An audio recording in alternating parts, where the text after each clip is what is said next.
এই প্রেম প্রাপ্তির উপায় আপনারাও ধ্যান দিয়ে এই গরমের মধ্যে, তাপ প্রবাহের মধ্যে একটু কষ্ট হলেও শুনুন প্রেম প্রাপ্তির উপায়।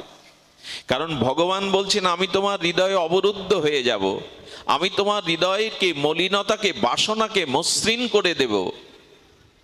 তবে সেই প্রেম প্রাপ্তির উপায় কি? গীতা শাস্ত্রে একটি কথা আমরা নেব এই প্রেম পাওয়ার জন্য। গোবিন্দ বলেছেন, মন্মনা ভব, মনটা আমায় দাও। প্রেম প্রাপ্তির প্রথম উপায় হলো ভগবৎ চরণে ঐকান্তিক শুদ্ধা ভক্তির উপায় হলো মন সংসারে না দিয়ে মনটাকে রাধারানীকে দিন, বন্ধু সুন্দরকে দিন, হরিপুরুষকে দিন, মনটা তাকে দিন। মন্মনা ভব। এইখানে একটা কথা আমার মাঝে মাঝে কূট বুদ্ধি, তো সরল বুদ্ধি না, আমার মাঝে মাঝে মনে হয় অর্জুনকে যে তুমি মন দিতে বলছো ভগবান, আচ্ছা অর্জুন যদি জিজ্ঞাসা করে, গোবিন্দ মন কি আমার হাতের মোয়া যে তুমি চাইছো তোমায় দিয়ে দেব? এই প্রশ্ন যদি আসে যে ছেলের হাতের মোহা যে তুমি চাইছো কেড়ে দিয়ে দেব? মন তো অশান্ত, অনন্ত জন্মে মন বহিরিন্দ্রিয়ে ঘুরে বেড়ায় ভোগ বাসনায়। আচ্ছা এইখান থেকে যদি আমাদের রাধেশ্যাম ডাক্তার বলেন যে বাবা বিল্লমঙ্গল, আমি তোমাকে সুন্দরবনের একটা বানর দান করলাম, এ দান কি দান? কোথায় বানর? আর বানর দান করা যায় জঙ্গলের বানর? অর্জুন যেন বলছেন, আমার মন ঘুরে বেড়ায় সারা পৃথিবীতে বিষয় বাসনা, ওইটা তোমার হাতে দেব কি করে আমি? সুন্দরবনের বানর কাউকে দান করা যায় এখানে বসে? মন তোমাকে কি করে দেব? ভগবান কথা একটু চিন্তায় পড়ে গেছেন। ভগবান একটু ভেবে নিলেন অর্জুনের প্রশ্নের কি উত্তর দিবেন। সত্যিই তো মনের কথা সব সাধুরাই বলে, সব বক্তারাই বলে, সব গ্রন্থকার লিখে গেছে মন ভগবানকে দাও, কিন্তু মন তো আমার কাছে নাই। মন তো অশান্ত, মন তো ওই সুন্দরবনের বানরের মতো, এ ডালে ও ডালে, এ গাছে ও গাছে, শাখা প্রশাখায় চঞ্চল, সে কি করে দেব তোমায় মন? এর উত্তর ভগবান কি দিচ্ছেন শুনুন, বড় মার্মিক উত্তর। কিছুক্ষণ ভেবে অর্জুনকে বলছেন, অর্জুন এবার তোমার কাছে প্রশ্ন করি, তুমি যখন খুব শিশু ছিলে তখনও তোমার মন ছিল, এই মনটা কোথায় দিয়েছিলে জানো? হ্যাঁ সেটা বলতে পারি, খেলনার মধ্যে। আমরা যখন শিশু ছিলাম তখন দেখি নানান খেলনার মধ্যেই আমাদের মনটা নিবিষ্ট হতো। গাড়ি চাই, তাই না? ছোট ছোট পুতুল চাই, ওদের সাজাবো, দেবো, ওদের ঘর বাঁধবো। মনটা ছেলেবেলায় প্রভু ওই খেলনার মধ্যে দিয়েছিলাম। এই যে মা ভুলিয়ে রাখবে বলে খেলনা সামনে দিত, আর আমরাও খেলনার মধ্যে মনটা দিয়ে দিতাম। বলি একটু যখন বড় হলে, প্রাথমিক বিদ্যালয়ে গেলে, তখন মনটা কাকে দিয়েছিলে? বলে ওই খেলার সাথীদের। ওইখানে গেলে যেটা স্কুলের সহপাঠী সাথী ছিল, বাচ্চা কাচ্চা, ওই ওদের সাথে শৈশবে মনটা ওদের দিয়েছিলাম। পিতামাতাকেও কিছুটা দিয়েছিলাম। একেবারে শিশু থাকতে তো মনটা মাকে দিতে হয়। বলে যখন আরেকটু বড় হলে, মাধ্যমিক স্তরে চলে গেলে, তখন বললেন বিদ্যার মধ্যে অনেকটা মন দিয়ে দিয়েছিলাম। এরপর যখন বিদ্যা সমাপ্ত করলাম, তখন চাকরিতে, ব্যবসাতে, অর্থাৎ অর্থ রোজগারের জন্য মনটা অর্থের মধ্যে গেল। বলে তারপরে যখন বিবাহ করলে, বলে বিবাহ যখন করলাম তখন প্রেয়সী, প্রণয়িনী, সুন্দরী স্ত্রীর প্রতি মনটা গেল। বলে এরপরে বলে যখন সন্তানাদি হলো, তখন স্ত্রীর থেকে আবার কিছুটা মন সন্তানাদিতে গেল।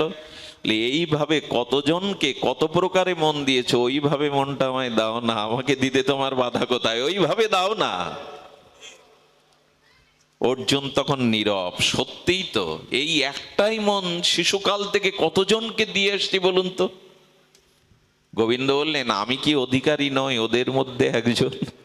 ভুলটা তো এখানেই হয়ে গেল, মন সবাইকে দিলাম, যাকে দেওয়ার তাকে দিলাম না। এখানেই হয়েছে আমাদের অভিশাপ। দেখুন ব্রহ্মা বলেছেন, ব্রহ্মা তার স্তুতিতে গোবিন্দকে বলছেন, তাবৎ গ্রহধাস্তে না কারা গৃহম গৃহম তাবৎ মোহনী গড় যাবৎ কৃষ্ণ ন তে জনা। ব্রহ্মা বলছেন, কৃষ্ণ যাদের মন তোমাতে অর্পিত নয় তাদের অভিশাপ তিনটি। কি অদ্ভুত স্তুতি করেছেন ব্রহ্মাজি, বেদবক্তা তো, আদিগুরু। বলেন তাবদ গ্রহধাস্তে না কারা গৃহম গৃহম তাবদ মোহনী গর যাবৎ কৃষ্ণ নতে জনা। হে কৃষ্ণ, যারা মন তোমাতে সমর্পণ করে দিতে পারেনি তাদের তিনটে অভিশাপ। কি অভিশাপ? তাদের গৃহটা কারাগার হয়ে গেছে। আহা, ব্রহ্মা বলছেন যে যারা মনটাকে ভগবানকে দিতে পারে না, এরা গৃহ না, এদের গৃহটা কারাগার সাদৃশ্য। কারাগারে কিন্তু বিল্ডিং বাড়ি আছে, আজকাল তো কারাগারের নাম দিয়েছে শোধনাগার। টিভি আছে, খেলার মাঠ আছে, তাস খেলতে পারবেন, 3 বেলা বসে খেতে পারবেন, কিন্তু বাড়িতে কুড়ে ঘর হলে কি হবে? কারাগারে শান্তি পাওয়া যায় না।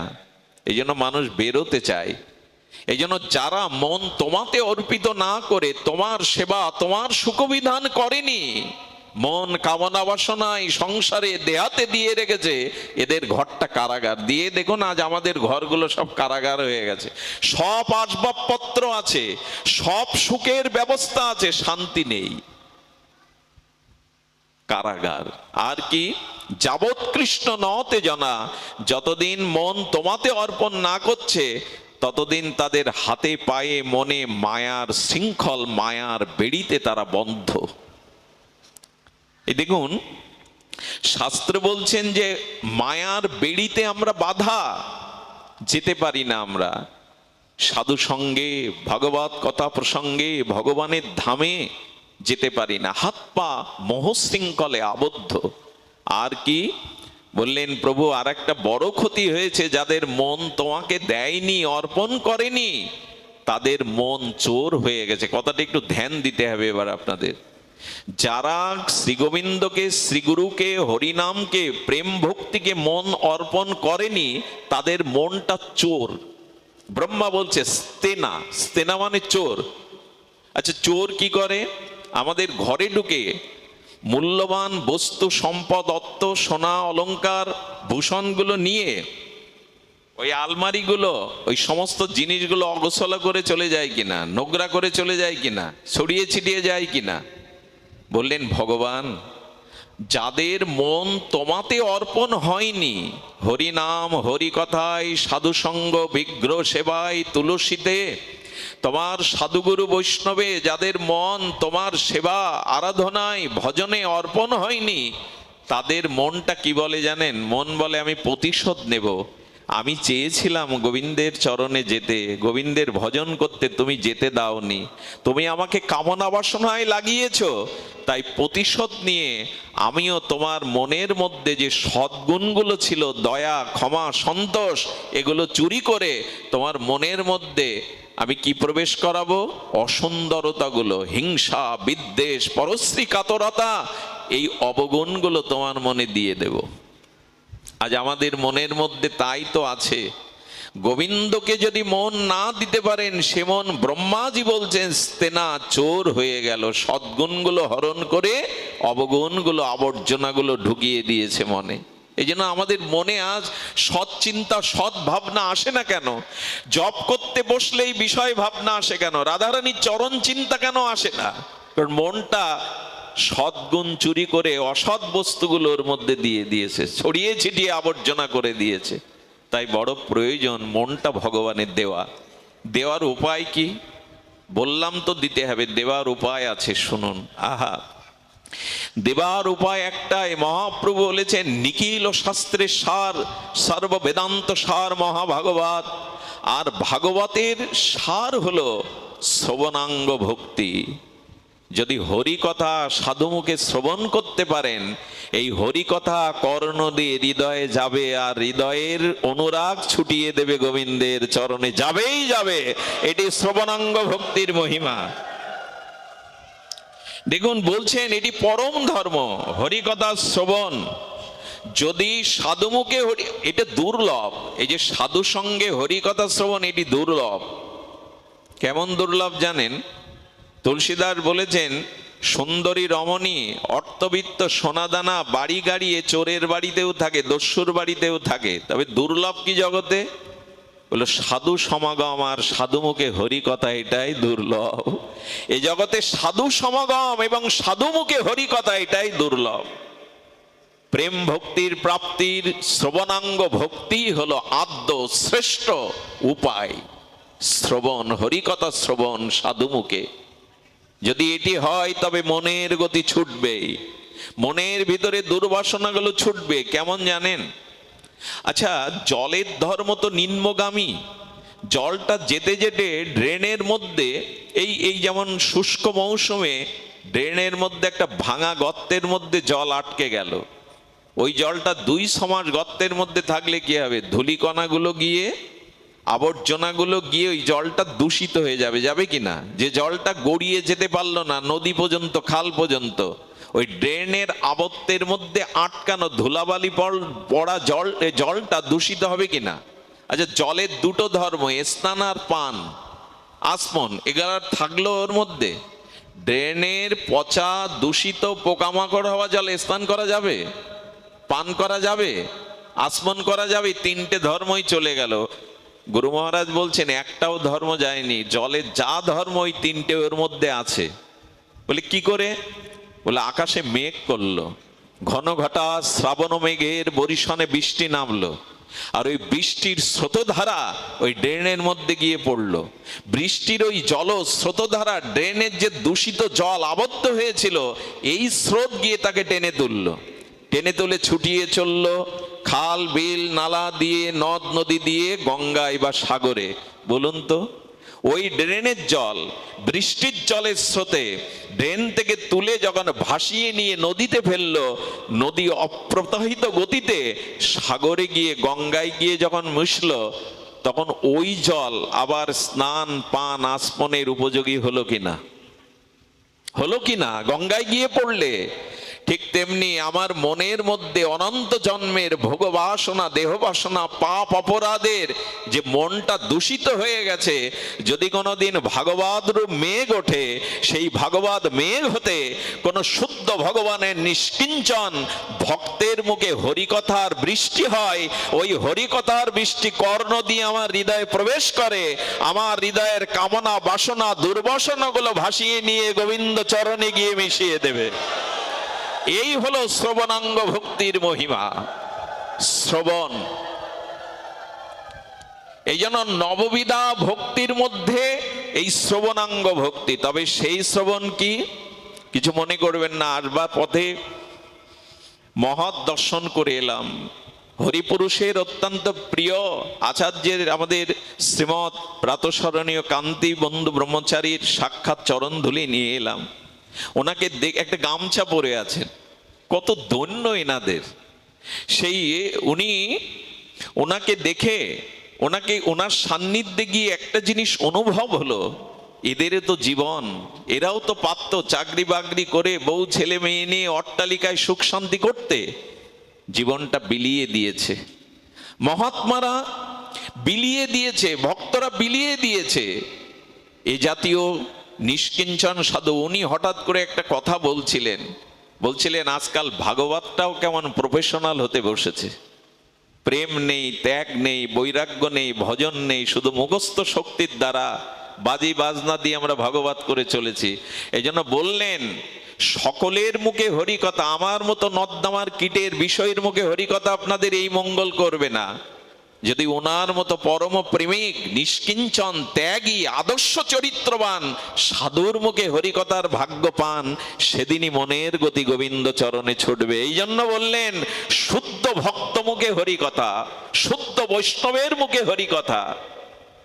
ভাগবত প্রফেশনাল কোনো বিষয় নয়, মুখস্থ শক্তির দ্বারা মানুষকে মোহিত করার জন্য ভাগবত নয়। হৃদয়ে প্রেম থাকতে হবে, হৃদয়ে সরসতা থাকতে হবে, ভাগবত ভজনশীল হতে হবে, তবেই না ভাগবত। এই জন্য সাধু মুখে হরি কথা, গুরু মহারাজ বলতেন সাধু মুখে হরি কথা। আর কি শ্রবণ করতে হবে? শ্রবণের মধ্যে শ্রেষ্ঠ হলো ভাগবত শ্রবণ। আর ভাগবত অনুগামী গোস্বামী গ্রন্থ, প্রেম ভক্তি চন্দ্রিকা, এইগুলি শ্রবণ কীর্তন। আজকাল ভাগবত বলতেই আমরা যাবদী রাজ্যের গল্প জুড়ে দেই, যাবদী রাজ্যের বিষয় জুড়ে দেই। ভাগবত নির্ভেজাল ভাগবত হলো শ্রী ভগবানের নাম রূপ লীলা চরিত্র গাথা।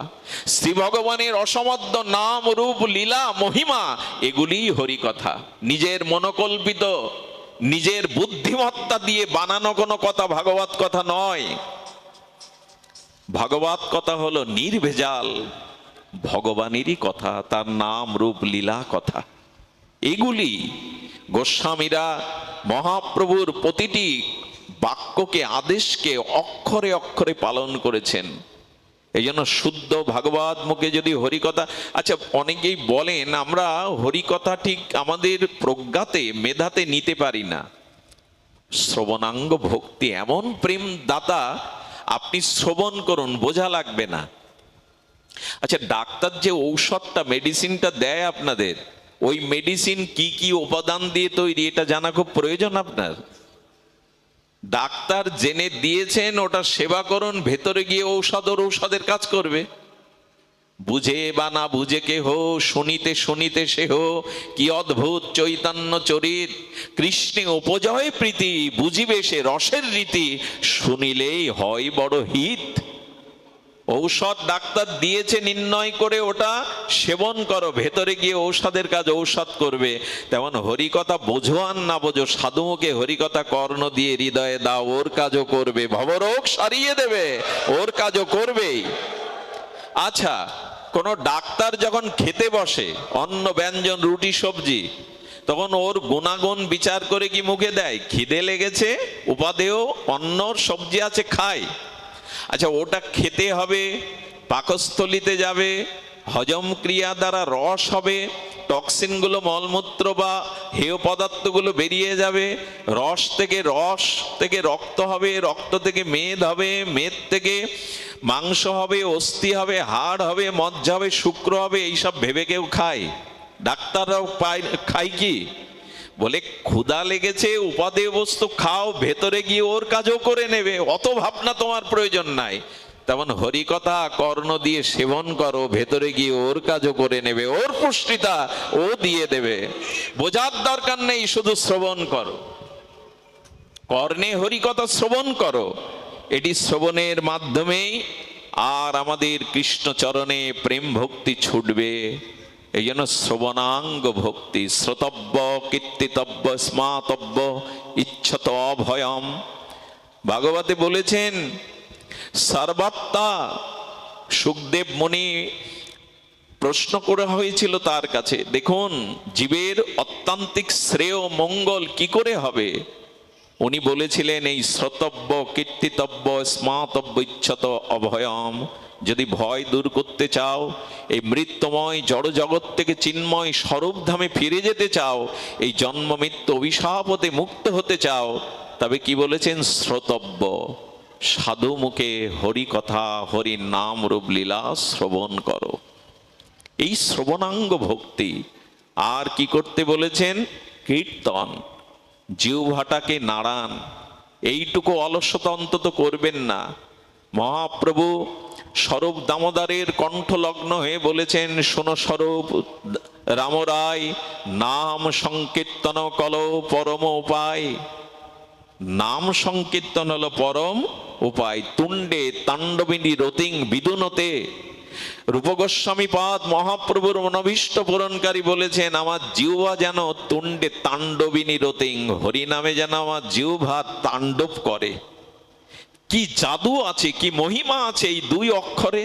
ন জানতি কৃষ্ণ বর্ণদয়, এই ক্রি এবং স্ন, এই কৃষ্ণ শব্দে কি এমন আছে যা আমার জিহ্বা একবার গেলে তুণ্ডে তাণ্ডবিনী বিদুনতি রতি করে, তরঙ্গায়িত হয়।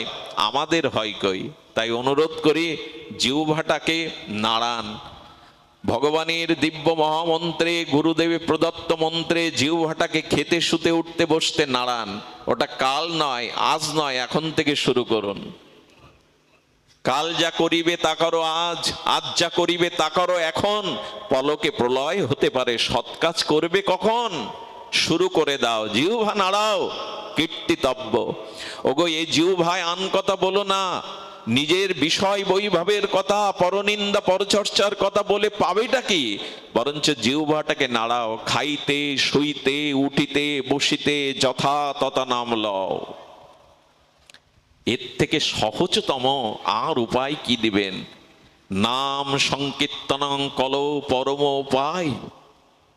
যজ্ঞই সংকীর্তনায় প্রয় যজন্তি হিসুমে দশা।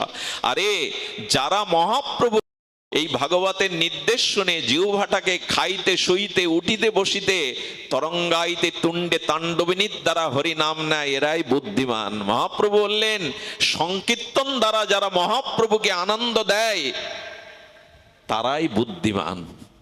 এই জগতে বুদ্ধিমান তারাই যারা নামটাকে হৃদয়ে রেখেছে, হরি কথা শ্রবণ আর হরি নাম কীর্তন। জিহ্বাই ভগবানের নাম রূপ লীলা কীর্তন। সুধীবৃন্দ, পরীক্ষিত মহারাজের সামনে 7 দিন পরমায়ু, উনি প্রশ্ন করে বসেছেন দুর্লভ গোবিন্দ চরণ কি করে পাবো, লোকহিত নির্প মুমুষ্য ব্যক্তির কি করণীয় আপনি প্রশ্ন করেছেন। আপনি উত্তম প্রশ্ন করেছেন, সমস্ত জীবের জ্ঞাতব্য বিষয় আপনি প্রশ্ন করেছেন। কারণ পরীক্ষিতের মনে একটা ভয় ছিল। ভয়টা কি জানেন? 7 দিনে আমি কি করে ভগবান পাবো? যুগ যুগান্তর ঋষিমুনিরা পায় না। ওনার মনের ভয় দূর করবার জন্য ভগবান সুখদেব বললেন 7 দিন লাগবে না, কৃষ্ণ কথা সাধু সঙ্গে যদি শ্রবণ করেন। উনি বললেন খট্টাঙ্গ রাজার কথা। একবার রাজারা এনার সহযোগিতা নিয়েছিলেন, ওষুধদের বিতাড়িত করে স্বর্গরাজ্য ফিরিয়ে দিয়েছিলেন এই তেজশালী বলশালী বীর্যবর্তা রাজা খট্টাঙ্গ। দেবতাদের বললেন আমার হাত দেখেন তো আমার পরমায়ু কতটুকু। বললেন 48 মিনিট আপনার পরমায়ু। বলে তাড়াতাড়ি পৃথিবীতে নামার একটা জান দিন আমাকে। বলে কেন? বলে মানুষ মরে স্বর্গে আসতে চায় আর আপনার 48 মিনিট পরমায়ু, আপনি স্বর্গে থেকে কেন মাটিতে যাবেন? বলে স্বর্গে ভজন সাধন হয় না, আমাকে তাড়াতাড়ি পৃথিবীতে যাওয়ার ব্যবস্থা করুন। এখানে এলেন, এক মুহূর্তে পুত্রদের রাজ্য দিয়ে দিলেন, সর্বস্ব ত্যাগ করে হা গোবিন্দ বলে ডেকে 48 মিনিটেই উদ্ধার হয়ে গেলেন, প্রেম ভক্তি পেয়ে গেলেন। ওনার তো 48 মিনিট, আপনার একদিন 7 দিন পড়ে আছে। কত বড় ভরসার কথা!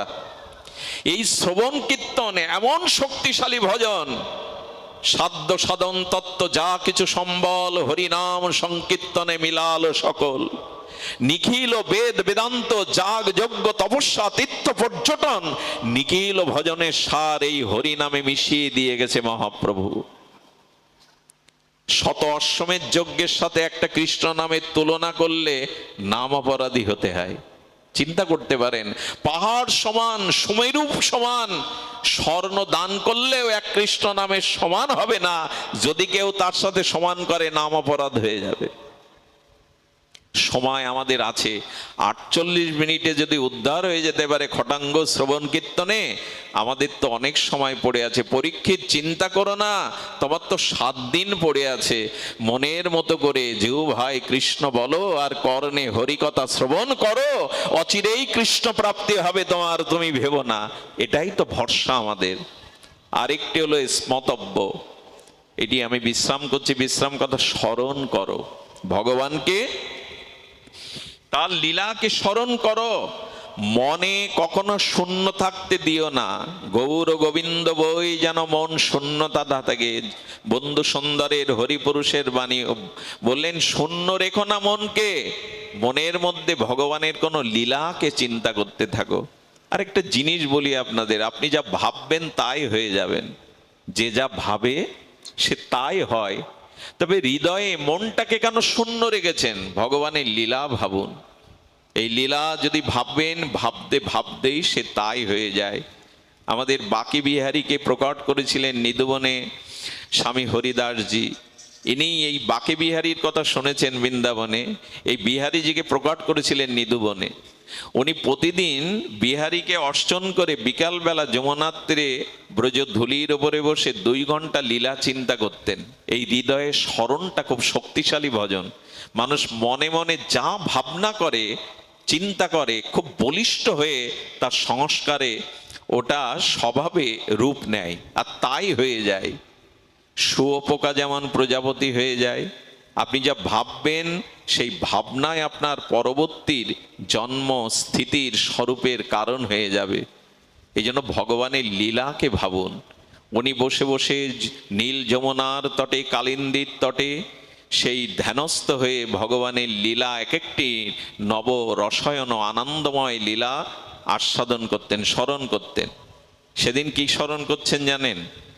সেদিন ব্রজেন্দ্র নন্দন ব্রজনাথ, শ্রীদাম সুদাম মধুমঙ্গল তনসুকা মনসুকা একদিকে গোবিন্দের সখারা, আর একদিকে প্রেমময়ী লাদিনী অধীশ্বরী ব্রজনিকুঞ্জেশ্বরী রাসেশ্বরী রাধারানী সহ অষ্ট সখী, এই দুই দলে ভাগ হয়ে আজ হোলি খেলা হবে। সেই পিচকারির রং দিয়ে যে যাকে যত বেশি ভেজাতে পারবে, যার সমস্ত দেহকে অঙ্গকে বস্ত্রকে পরিপূরণ করে ভিজিয়ে দিতে পারবে পরিপূর্ণ, সেই জিতে যাবে। খেলা শুরু হলো। রাধারানী তার পিচকারিতে ললিতা বিশাখা রং তুলে দিচ্ছে, গোবিন্দের শ্রীঅঙ্গে অনুরাগে রং রাঙিয়ে দিচ্ছে ঠাকুরানী। মনে মনেই চিন্তাগুলো করুন তো, বৃন্দাবনে চলে যান, ওইখানে নিকুঞ্জ প্রেম ও বনসভায় চলে যান, ওখানে রাধারানী কিশোরী মণিকে দেখুন, তার উজ্জ্বল স্বর্ণ লাভা সেই প্রেমময়ী মূর্তিকে, প্রেম দিয়ে যিনি গড়া, শ্যাম সুন্দর মদন মোহন ত্রিভঙ্গ মোরারি অরিন্দম সুন্দর পীতবরণ বৈজয়ন্তী মালা ময়ূর পিচ্ছ গোবিন্দ, এইগুলো ভাবুন। হৃদয়ে আর কত কি দেব কামনা বাসনা, এই রূপের চিন্তা করুন, এই ভাবনা করুন। ভাবিতে ভাবিতেই আমাদের ওই ভাবনায় ওই গতি, ওই প্রকৃতি আমাদের মধ্যে এসে যাবে। তো গোবিন্দ সকাদের দেওয়া রং দিয়ে আর রাধারানী রঙে দিচ্ছেন, আর এই লীলা মনে মনে রচনা করে মনে মনে এই লীলা চিন্তা করছেন আমাদের স্বামী হরিদাস যমুনার তটে বসে, কালিন্দীর তটে বসে। এই সময় কি করেছে জানেন? লাহোর থেকে এক ভক্ত 1 বছর ধরে সহায় সম্পত্তি বিক্রি করে শুনেছেন যে বিহারীজি সাক্ষাৎ প্রকট ভগবান, প্রকট মাধুর্যমূর্তি। তাই সেই দিনের জমি জমা বাড়ি বিক্রি করে 1 লাখ টাকা দিয়ে সুগন্ধি আর এনেছেন বাকি বিহারীকে পরাবে বলে।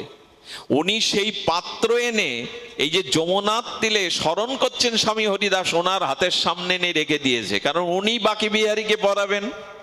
যেই ওইটা রেখেছেন, উনি একটু দেখলেন একটা পাত্র এখানে কে রাখলো, আর মনে মনে লীলাতে রাধারানীর অঙ্গে রঙিন পিচকারি দিয়ে গোবিন্দ ভিজিয়ে দিয়েছে।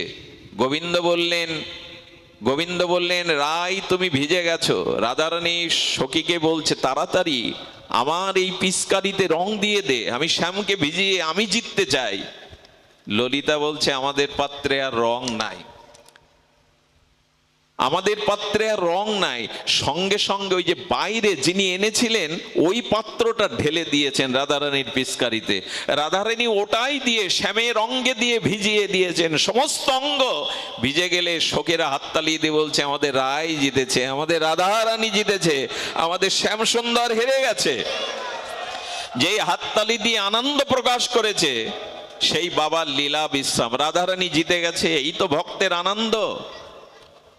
সঙ্গে সঙ্গে যিনি এনেছিলেন এই 1 বছর সাধনার দ্বারা, তিনি বললেন বাহ বাহ বাহ বাহ, আমি আনলাম কোথায়, বাকি বিহারীর অঙ্গে দেবেন আর বালুতে ফেলে দিলেন। সঙ্গে সঙ্গে তাকে দেখে বললেন কেঁদো না, ফিরে যেও না, আমার সাথে চলো। মন্দিরে গিয়ে বলছে এবার ভেতরে গিয়ে দেখো তো তোমার রংটা, তোমার সুগন্ধিটা কোথায়। গিয়ে কি দেখলো জানেন? গিয়ে দেখলো প্রিয়া প্রীতমের অঙ্গ দিয়ে বিন্দু বিন্দু ওনার সেই প্রসাদী সুগন্ধিটা গড়িয়ে গড়িয়ে পড়ছে। সারা মন্দিরের মধ্যে সেই দিব্য চিন্ময় গন্ধ ভরে গেছে। উনি স্বামীর চরণে পড়লেন, বাবা বালিতে ঢাললেন আর ওটা গিয়ে পড়লো শ্যামসেমনের শ্রী অঙ্গে। এই হলো আমাদের স্মরণ।